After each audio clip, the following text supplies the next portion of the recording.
स्वागत है आप सभी का आपके अपने YouTube चैनल ऐसे स्टडी पॉइंट्स में। तो आप देख सकते हैं जैसा कि आपको बताया गया है और पूरी बात मैं समझा दे रहा हूं कि मैं रोज़ाना शाम को 7 बजे आपको एक वीडियो मिलता है जिसमें मैं हिंदी पढ़ा रहा हूं। तो हिंदी टारगेट चल रहा है 2025 में बोर्ड के एग्ज़ाम के लिए, ठीक है। तो पहला लेसन जैसा मैंने आपको पढ़ा दिया था, पहला लेसन समाप्त हो गया है। पहला लेसन में हम लोग मित्रता पढ़े थे और मित्रता का खूब अच्छे से हम लोग अध्ययन किए थे और समझे थे। उसी प्रकार हम ममता को पढ़ने वाले और दूसरा चैप्टर का नाम है ममता और इसके लेखक हैं जयशंकर प्रसाद जी। तो ममता में उन्होंने क्या कहा है, किस बात को दर्शाया है, उस बात को हम खूब अच्छे से जानने वाले हैं, समझने वाले हैं। चलिए मेरे भाई, तो सभी लोग ध्यान दीजिएगा। क्या दे रहा है, निम्नलिखित प्रश्नों में गद्यांशों में नीचे प्रश्न दिए गए हैं, उसमें से एक लिखना है। मैं आपको पेपर भी समझाऊंगा, बस आप घबराइए मत। पेपर समझाऊंगा कि कैसे प्रश्न पूछा जाता है, लेकिन फिलहाल मैं आपको सोच रहा हूँ कि पहले पढ़ा दिया जाए और आप पहले पूरा पढ़ लो, फिर मैं आपको बताऊँगा कि कितना आपको तैयार करके जाना है। तो पेपर में आप लिख के आएंगे और टॉप करेंगे, ठीक है मेरे भाई। चलिए, ये 2024 में पूछा हुआ क्वेश्चन है और 25 में पूछ सकते हैं, क्योंकि ये जो पैराग्राफ है ना, इतना इंपॉर्टेंट है पूरे लेसन का ना। अगर पूरे लेसन का, इस पूरे लेसन को आप पढ़े होंगे, पूरे लेसन का आत्मा बसता है इस पैराग्राफ में। इतना जान जाइए, पूरा लेसन का आत्मा बसता है और ज़बरदस्त पैराग्राफ है, ठीक है भाई। चलिए, तो सबसे पहले इधर है, रोहतास दुर्ग के प्रकोष्ठ में बैठी युवती ममता। मैं अगर जो व्याख्या भी करना चाहूँ तो मैं यहाँ पे व्याख्या भी करके आपको सुना सकता हूँ।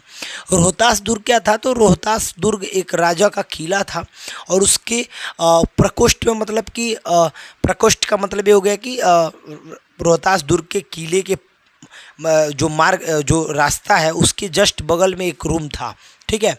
और मेन गेट के बगल में रूम था, उसमें बैठी युवती ममता है जो सोन को तीक्ष्ण गंभीर प्रवाह को देख रही है। सोन मतलब सोन नदी के, तीक्ष्ण मतलब तेज जो धारा बह रही है नदी का प्रवाह, उसको देख रही है, ठीक है। देख रही है। ममता विधवा थी, उसका यौवन सोन के समान ही उमड़ रहा था। मतलब कह रहे हैं ममता जो क्या थी, तो वो लड़की विधवा थी, ठीक है।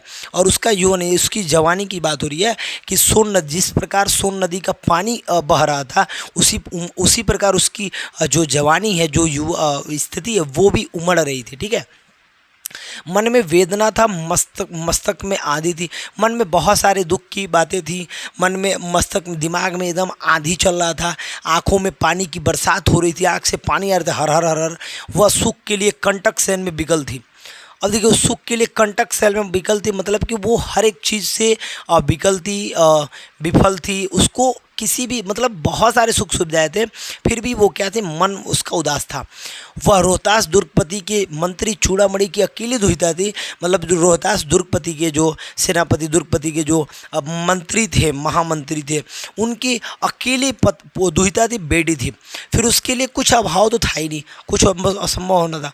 मतलब उसके लिए कोई भी चीज़ की कमी नहीं थी, उसके पास सब कुछ भरा हुआ था, ठीक है।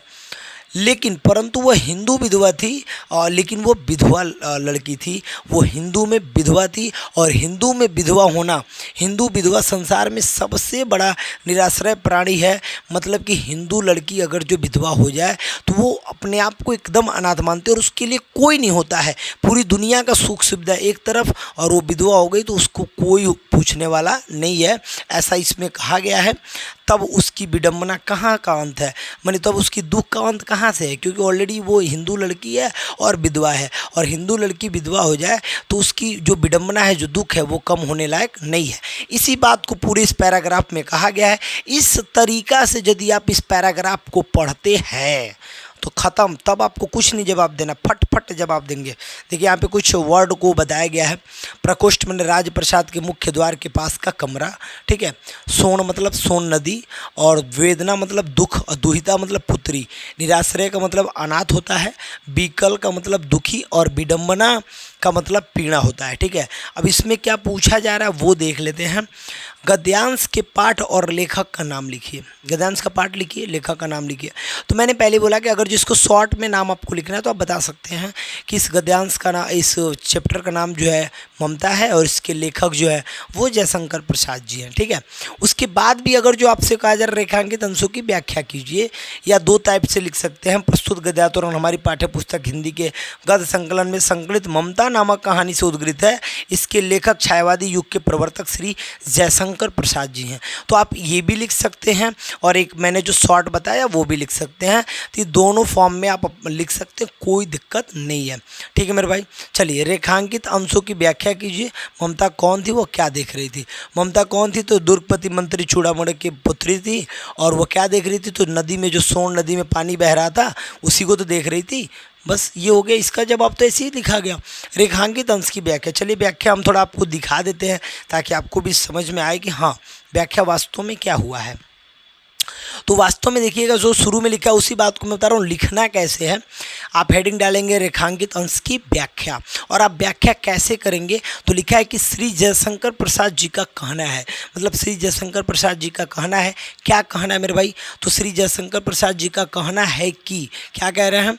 रोहतास राजप्रसाद के मुख्य द्वार के निकट अपने कमरे में बैठी हुई ममता, मतलब एक ममता नाम की लड़की है जो रोहतास दुर्ग के प्रकोष्ठ में, यानी कि अपने कमरे, उसके मुख्य द्वार के निकट अपने कमरे में बैठी हुई ममता क्या कर रही है? तो ममता सोन नदी के तेज बहाव को देख रही है। सोन नदी के तेज बहाव को क्या कर रही है? देख रही है। विधवा ममता का यौवन भी सोन नदी के प्रवाह के समान पूर्ण रूप से उमड़ रहा था। मतलब जिस प्रकार से सोन नदी के पानी में पानी जो तेज तीव्र गति से बह रहा था, उसी प्रकार उसकी जवानी भी फिलहाल जो है उमड़ रही थी। ठीक है, भरी तरुणाई में विधवा हो जाने के कारण उसके मन में दुख भरा था। और पूरी भरी जवानी में अगर कोई लड़की विधवा हो जाए तो एक तो ऑलरेडी उसका दुख मन जो है दुख से भरा हुआ था। उसके मस्तिष्क में आंधी के समान तीव्र गति से अपने भावी जीवन की चिंता संबंधित अनेकों विचार उत्पन्न हो रहे थे। मतलब उसके दिमाग में चल रहा था कि क्या होगा, आने वाला भविष्य क्या होगा मेरा, मैं क्या करूंगी। इस बात को सोच करके उसका दिमाग खराब हो गया था और उसके आंख से हर हर क्या आ रहा था? पानी आ रहा था। पानी में अपने ना बरसात मतलब बहुत ज़्यादा पानी आना। ठीक है, उसकी आंखों से दुख के आंसू निरंतर बह रहे थे। अगर जो पानी निरंतर बहे तो उसको हम बरसात कहते हैं, कि आंखों से बरसात होना, मतलब कि बहुत ज़्यादा पानी आना, बहुत ज़्यादा रोना। और राजप्रसाद की समस्त सुख सुविधाएं उसे कांटे की भांति कष्ट पहुंचा रही थी। मतलब राजप्रसाद की वो जो राजकमर जितनी भी सुख सुविधाएं थी सब उसको कांटे की भांति लग रही थी। कोई उसको अच्छा नहीं लग रहा था, कुछ उसको अच्छा नहीं लग रहा था। ठीक है, और कोमल बिस्तरों पर भी शयन उसे कांटों की समान सैया प्रतीत हो रही थी। जो कोमल बिस्तर था एकदम मतलब रजगद्दी आप कह सकते हो, वैसा बिस्तर था, वो भी उसको काट रही थी, उसको कांटा के समान लग रही थी। तो चीज़ों को समझना है और लिखेंगे कैसे आप देख लीजिएगा। अब देखिए उसके बाद क्या है, श्री जयशंकर प्रसाद जी का कहना है कि रोहतास दुर्ग के अधिपति के मंत्री के चूड़ामणि की इकलौती पुत्री थी, इसलिए उसके पास सुख सुविधाओं के अभाव होने का तो प्रश्न उठता ही नहीं है। अर्थात उसके पास सभी सुख विद्यमान थे, परंतु वह सुखी नहीं थे। अब देखें ना, वो जो मंत्री की लड़की थी भाई, तो उसके पास सभी सुख सुविधाएं मौजूद थे। उसको मतलब इस बात का प्रश्न नहीं उठता कि वो इस चीज़ की कमी है। कमी तो थी ही नहीं, कमी नहीं थी। अब कह रहा है हिंदू समाज में विधवा, देखिए क्योंकि वह एक बाल हिंदू विधवा थी और हिंदू समाज में विधवा का जीवन दुखी, उपेक्षित और अनाथ जैसा होता है। इस बात को मैंने पहले भी समझाया है कि वो एक हिंदू महिला थी, हिंदू विधवा थी। उसकी वजह से हिंदू समाज में विधवा का जीवन दुखी, उपेक्षित, अनाथ जैसा होता है। इस कारण उसका जीवन उसके लिए भार बन जाता है। संसार की सभी सुख सुविधाएं भी उसको शांति प्रदान नहीं कर सकती हैं और ऐसी ही विकट परिस्थितियों से युक्त ममता के कष्टों का भी अंत नहीं था।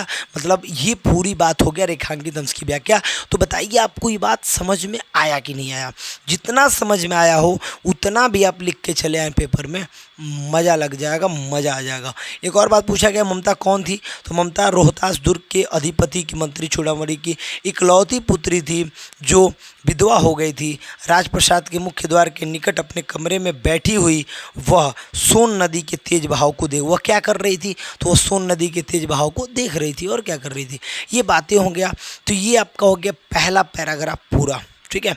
ये एक पैराग्राफ आप देख सकते हैं कि एक पैराग्राफ यहाँ पे पूरा हो जाता है। सेकंड, इसके बाद बात करेंगे हम सेकंड पैराग्राफ की, और सेकंड पैराग्राफ मतलब दो दो पैराग्राफ में पढ़ाता हूँ। तो यहाँ देखिए पहला पैराग्राफ हमारा क्या हो गया, फाइनल हो गया। चलिए सेकंड पैराग्राफ को हम पढ़ते हैं और इसमें भी चीज़ों को हम बताते हैं। देखिए ये भी जो है सेकंड पैराग्राफ भी ज़बरदस्त है। काशी के उत्तर में, सेकंड शुरू करने जा रहे हैं। काशी के उत्तर में धर्मचक्र विहार मौर्य और गुप्त सम्राटों की कृति का खंडहर था। इस लाइन का, बस इतने लाइन का हम अर्थ बताए ना, तो आपको ये बात समझना है कि जो काशी है वो भारत का एक धर्म स्थल है, तीर्थ स्थल है, ठीक है। और उसके उत्तर साइड में सारनाथ है, जहाँ धर्मचक्र विहार और मौर्य मतलब धर्मचक्र है, और वहाँ पे बिहार मौर्य और गुप्त सम्राटों की कृति का खंडहर था। मतलब ये जो मौर्य समाज के जो लोग थे, गुप्त सम्राट जो थे, गुप्त वंश के, वो लोग वहाँ पे बनाए थे कुछ, और उसका खंडहर फिलहाल बचा हुआ था। ये मतलब हुआ। आज मैं पूरा इसका अर्थ भी दिखाऊंगा। भग्न चूड़ा तीर्ण मुल्मों के ढके हुए प्राचीन ईंटों के ढेर में बिखरी हुई भारतीय शिल्प की विभूति, मतलब भारतीय शिल्पकारों और उनका चीज़ों जो भी बनाया हुआ था, पोजीशन जो भी उन्होंने राजाओं ने बनाया हुआ था, पूरा खंडहर बना हुआ था और पूरा ढका हुआ था, ठीक है। और उस पर घास फूस भी आ गए थे।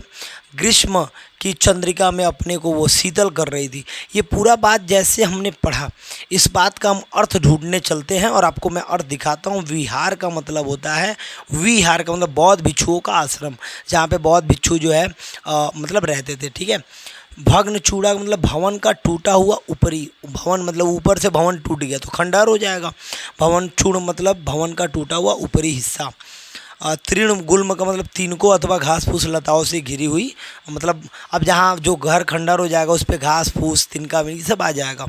प्राचीर का मतलब है चहार व दीवारी परकोटा। विभूति मतलब ऐश्वर्य। चंद्रिका मतलब चांदनी। चलिए इसमें पूछा क्या है, तो पहले इसके पूछने की बात को हम देखते हैं। तो पूछ रहा प्रस्तुत पदावतरण अवतरण हमारे लेखक का नाम और लेसन ने पाठ का नाम लिखिए। तो लेखक का नाम तो जयशंकर प्रसाद जी हैं, और इसकी जो लेसन है वो क्या है, तो वो आपका ममता, ठीक है। ये बात आप लिख देंगे।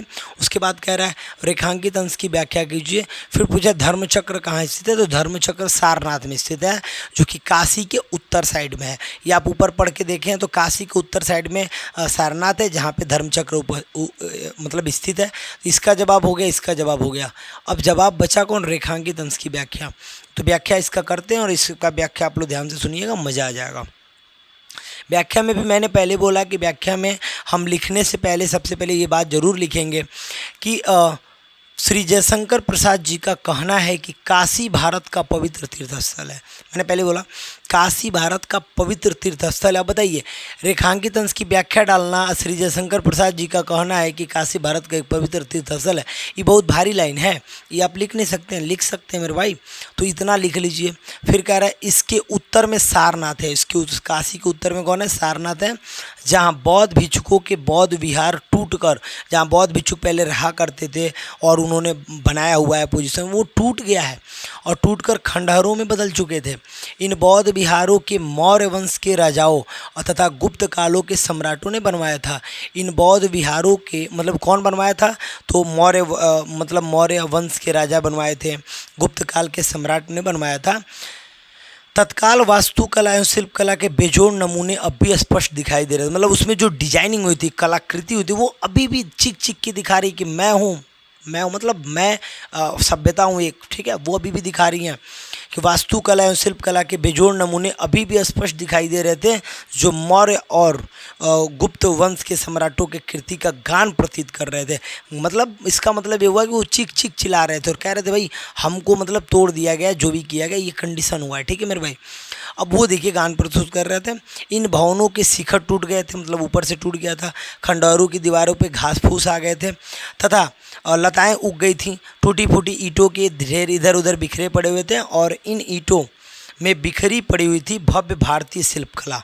और जब इधर उधर बिखरी हुई थी तो उसमें ईंटों में जो डिजाइनिंग जो चीज़ें बनाई गई थी वो भी बिखरी पड़ी हुई थी। ठीक है, ग्रीष्म ऋतु की शीतल चांदनी में यह उत्कृष्ट शिल्पकला अपने को शीतल कर रही थी। और गर्मी की रात में जब इसको देखा जा रहा था तो एक अलग टाइप का, अलग अंदाज का ये दिख रहा था, रह रहा था। ये पूरी बातें हो गई और ये पूरे बात को आप लिख देंगे और आपको नंबर मिल जाएगा। तो मैं बोला हूँ कि भाई 2 पैराग्राफ मैंने पढ़ाया है, क्या आपको दोनों पैराग्राफ समझ में आया बताइए। अगर समझ में आया तो प्लीज़ वीडियो को लाइक कर दीजिए और पैराग्राफ आप स्क्रीनशॉट भी कर सकते हैं। वैसे आपने रखा होगा अपने पास जो बुक, जो भी चीज़ें रखे होंगे, मैं बस आपको सिखा रहा हूँ, उन चीज़ों से सीखिए, ज़बरदस्त तरीके से आंसर दीजिए, मज़ा आ जाएगा। ठीक है मेरे भाई, तो हिंदी का फुल टू फुल तैयारी कीजिए रोज़ाना शाम 7 बजे और आपको वीडियो डेली मिलेगा, हिंदी का फुल टू फुल वीडियो मिलेगा। इसके बाद इतिहास मिलेगा। लगातार बस आप जुड़े रहिए मेरे चैनल से, आपको फुल टू फुल 10 की तैयारी मिलेगी। ठीक है मेरे भाई, चलिए मिलते हैं कल आप लोगों से। Good night.